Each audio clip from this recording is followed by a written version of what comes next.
whenever. Fuck. You always play me. Alright, what's up, everybody? It's your boy Floyd, a.k.a. Commish and owner of Team Delaney's Saggy Tits of the best fantasy football league in the world. That is Nantuckett's Revenge. And as per usual, I'm joined by my lovely, lovely co-host, Michael Wiseman. How you doing, buddy? What's going on? Post-draft feels. Say it again, post-draft feels? Post-draft feels, yep. Got our draft done yesterday. Looking forward to another season. I like my team. Like a couple other teams out there. So I think it's going to be a good challenge this year. Thousand Oaks gang representing. I think you got a quality team, but we'll get into that. Wiseman, how about you take us into a little graphic that you made real quick? Oh, yeah. This thing popped up in my email, and the title of the email says, "Who's got the worst team in your league?" And I'm like, I definitely want to know that. So I clicked on the email, and it gave me this little metric. Give a power rankings for each team. And as you can see on the screen here, it gave Rob a score of 100 at the top. And the bottom team is Mikey with a score of 50.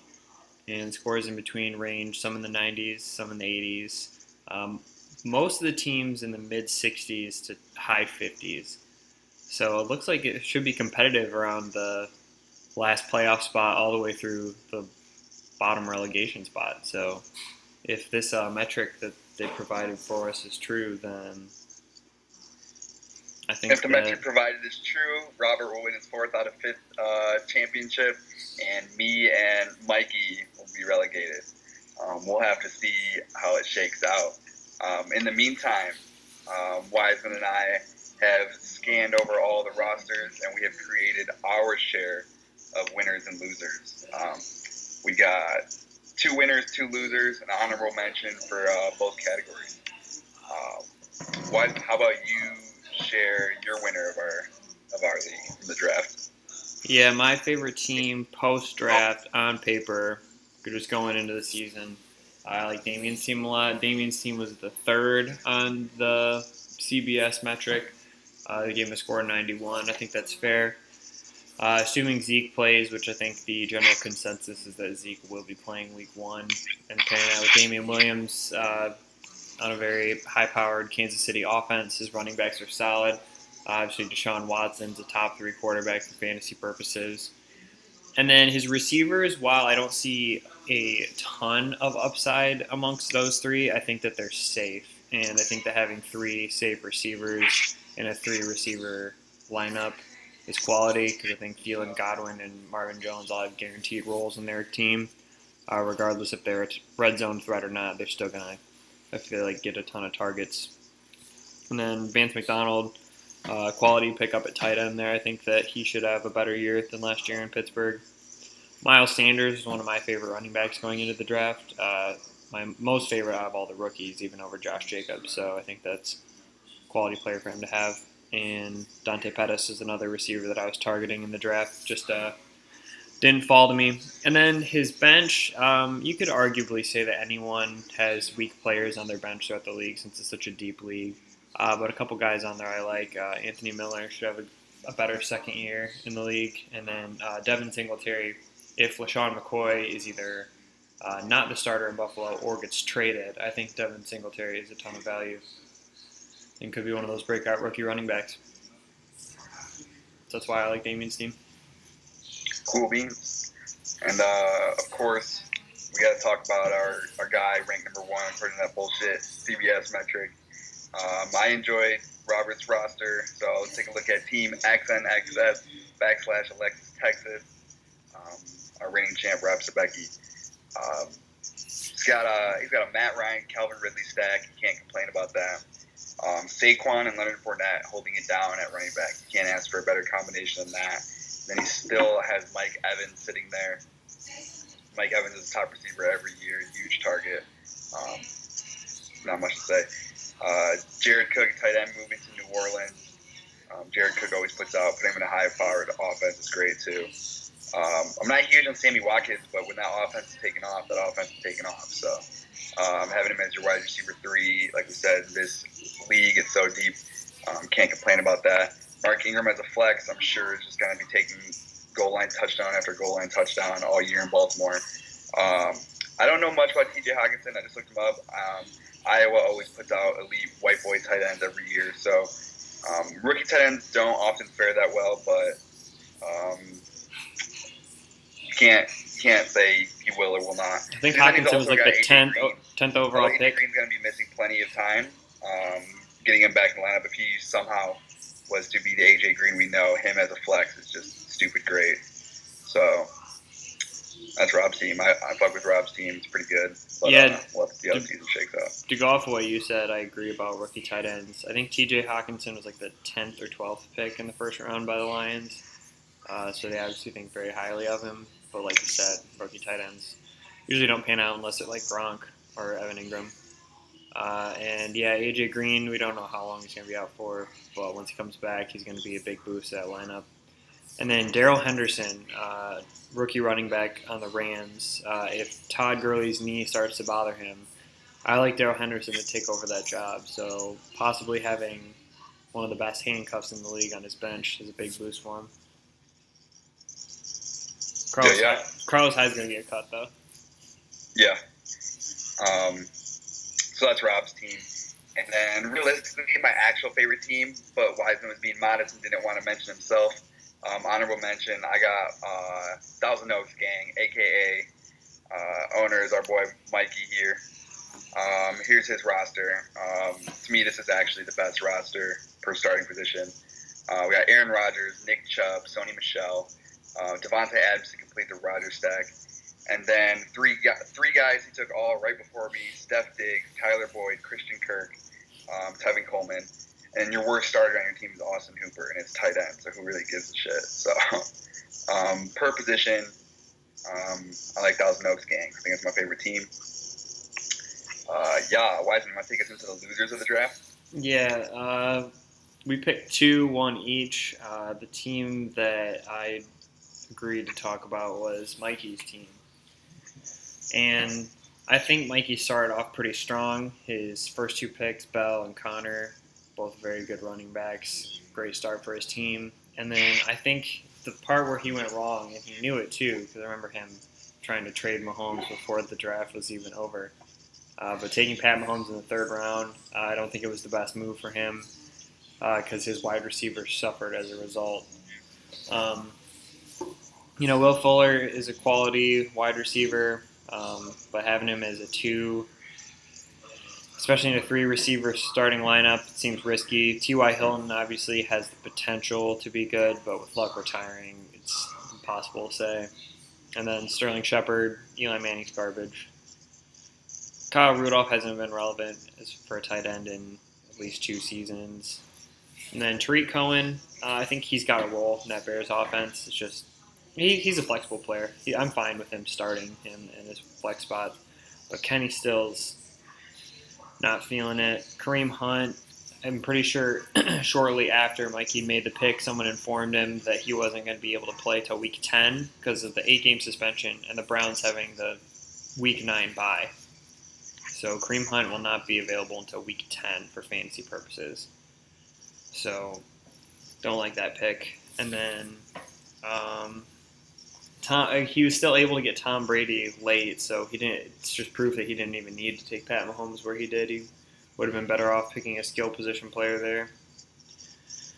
And then, just like anyone else's bench, it gets pretty thin towards the bottom.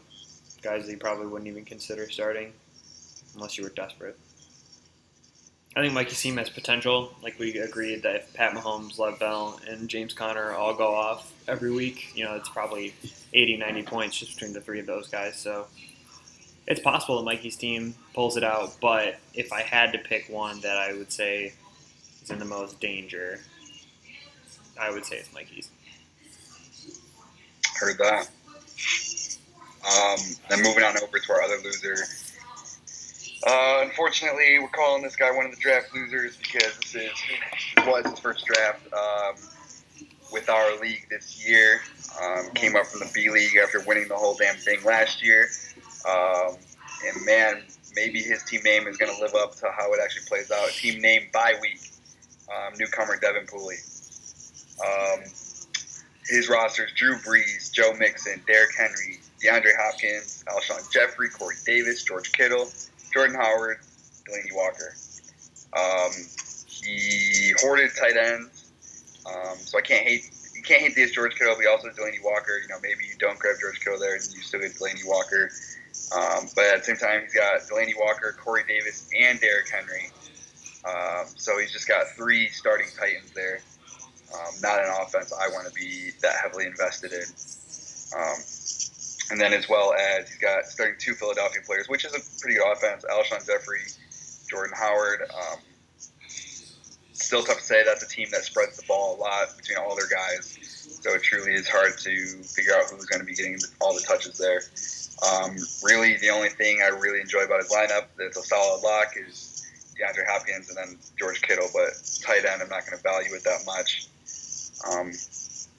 You don't put Joe Mixon as a lock? To say about Devin's team. Say it again? You don't have Joe Mixon as a lock? I mean, that's what we all thought last year, right? I mean, I don't know. It's the AFC's leading rusher last year, yeah. He's the RB1 when, to me, it's easily in his range of outcomes that he's still a low-end RB2. So I can agree with that. Yeah, so I'm feeling DeAndre Hopkins, and that's about it on Devin's roster. I hope it works out for him. It sucked to be Send right back down. And then immediately get relegated. It would not look good. And then besides Devin's team, our other potential fallout team we had was Butts, owner of Team Butts. Wiseman, how about you talk about that one for us? Yeah, I think Butts has some decent players, but I'm worried about the Butts team not having enough floor. I think that he's only got 3, arguably 4 quality floor plays, whereas I think McCaffrey and Keenan Allen are guaranteed their volume. I think they'll both finish top 12 in their position. McCaffrey obviously probably top 3, but between you have those 2, and then you could say James White is a floor play. However, it's impossible to say as a Patriots running back what his workload's going to look like. And then you want to say Manny Sanders is also a safe play, but we'll have to see how he actually does coming off of that Achilles injury. But apart from that, I don't really think any of the guys he has are safe. Big Ben isn't a safe play at quarterback. Josh Jacobs is a rookie. DJ Moore is a second-year player, still unproven, I think. Jordan Reed coming off his 7th concussion. Darius Geis, pretty injury-prone, and also would technically be a rookie this year because he didn't play at all last year, right? Darius Geis? Yeah. I wouldn't call him a rookie if he's not a rookie, but I know what you're saying. Sure. Still first actual season playing in the league. And then Michael Gallup, another improving player. Cortland Sutton, same thing. DK Metcalf, Deebo Samuel, Mecole Hardman, all rookies. Yeah, Butts has a lot of risky players on there. I could see the floor falling out if he doesn't get production out of anyone but McCaffrey and Keenan Allen. Yeah. So that's our short opinions on how our draft went. It was a fun draft. Last 3 hours. I couldn't believe it. It took forever. I mean, I believe it, but that was just towards the end. It was like, holy fuck, who was left? But earlier in the day, 3 hours before our draft started, we had the B-League draft as well. They drafted over the ESPN app. We're going to do a quick little tidbit on while Michael handles that. I'll talk about the part. I'll full screen it. You have the share screen on? Yeah. Cool. So we have a couple winners, a couple losers from the B-League. Just real quick. One of my favorites that caught my eye, Team Hoyt, Chelsea Hoyt. Here it is. We got Deshaun Watson, like we've already said, top 3 player for fantasy purposes. David Johnson, Devontae Freeman, Adam Thielen, Robert Woods, flexing Tariq Cohen, Manny Sanders, tight end David Njoku. For me, is one of few people in this league who have somebody who's just guaranteed volume and a role per every position. So while I'm not super impressed with the bench, Even starting Shepard's a good bench player. But while I'm not super impressed with the bench, per position for the whole starting lineup, I really like Team Hoyt owner Chelsea Hoyt. I think it's going to be a top 3 team for sure. Wiseman, what about you? Yeah, I think she's got a decent team as well. Bench could be stronger, but my actual favorite team is Drake's team right here on the left, the Gale Quails. Sam Darnold is not an ideal starter for quarterback, but since it's quarterback, he can get away with streaming a lot, so I'm sure he'll do that. But his starting lineup, top to bottom, is quality in my opinion. Aaron Jones, Sony Michel, 2 good running backs. Julio and OBJ, obviously top quality pairing of wide receivers there. And then Vance McDonald, I've already talked about him in Damien's team. I like him as a tight end this year. Kenny Galladay is slated to be the number 1 for the Lions, so he should be good. And then Philip Lindsay is going to be the starting running back for the Broncos, and I think he should be solid as well. Decent players on the bench. As I mentioned with Mikey, I'm not a fan of drafting Kareem Hunt this year, but Malcolm Brown's a decent handcuff to have. He could end up being the starter if and when Todd Gurley gets hurt. I like Robbie Anderson this year as well. So that's my favorite to earn promotion, but obviously nothing's promised, so we'll have to see how things shake out. Yeah. We got one more. Hold on, I gotta share that screen again. And then our absolute loser of the league is actually Team Overgrown Stretch Nut. It's my brother out here representing, huh? He's got Le'Veon Bell, Matt Ryan, Mike Evans, Jarvis Landry, George Kittle, Larry Fitzgerald, Cole Beasley, James White. So, while this team isn't by any means terrible, on weeks where Le'Veon Bell and Mike Evans don't put out, it could be terrible. I mean, you have George Kittle, but who knows what Jarvis Landry's production is going to be. Anytime you're starting Cole Beasley, especially now in Buffalo, that's just not going to be good news. His, to me, is the only team, one of the few teams in this league where the floor could just absolutely fall through. And he doesn't even need to start Cole Beasley. I'd rather start Deshaun Jackson or Tyrell Williams over Cole Beasley. So there you go. That's how that draft went, B-League. So that's a quick look at our B-League. We got a couple things to talk about. Just going back over payouts and stuff and bonuses. It's pretty much all the same as last year, except one change. We just got rid of the points against money, just threw that towards first place. First place is going to be $750. Second place is going to be $450. Third place again will be their buy-in will be paid for by me. Regular season champ $200, and then our bonus pays. We got once again weeks 1 and 13.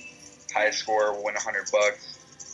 Survivor bonus is always fun. That's another $100, and then total points for $100 as well. Some nice Wiseman, little payouts. You got anything for that post-draft hype? I just want to say shout out to Hooters for being a great host again. We always go to Hooters for our drafts, and if you're one of those people that prefers B-dubs, I'm just letting you know you're doing it wrong. Got to go to Hooters for your drafts for future reference. But apart from that, I want to wish everybody good luck. I think everybody at least had a decent draft. Some people drafted better than others, but I think everyone at least has the tools to be competitive. So I think it should be fun. There's obviously some teams that are going to be competing for the top, and some teams that are going to be competing to stay out of the relegation zone. But from top to bottom, I'm hoping we got some good competition this year. Yeah. For me, I'm really looking forward. It's just so curious how we lost Drake to relegation, and we earned Devin, and it's so curious how we have Drake as a top team and Devin as a low team. So it would be really funny if we seen them re-switch spots. That would be cute. And then at the same time, I'm hoping it comes down again, just like last year, how playoff spots and relegation spots were looking like it was coming down to total points for and stuff like that. So if we can get our league to be as competitive again as last year, it's going to be really fucking epic, like always. For me, what I'm most looking forward to is just playing a very neutral strategy. I'm just trying to stay out of the relegation zone. I couldn't get as much studying in this summer as far as like individual players. I don't know any fucking rookies or anything like that. So hopefully my strategy pays off, and I can get to the playoffs and make a push. That's going to be my goal. Sounds solid. Not ambitious, but definitely don't want to get relegated. Especially as the commish. Yeah, you can't let that happen. According to CBS, me and Mike here are getting relegated, but we'll see if we could make that proven to be false. Anyways, that's it from me, aka the commish and owner of Team Delaney Saggy Tits of the best fantasy football league in the world, Nantuckett's Revenge. That was our pre-draft, post-draft mashup. Wiseman, anything else? I don't think I got anything to add. We'll see Alrighty, everyone deuces. Good post luck, week boys. 1. Deuces. Good luck.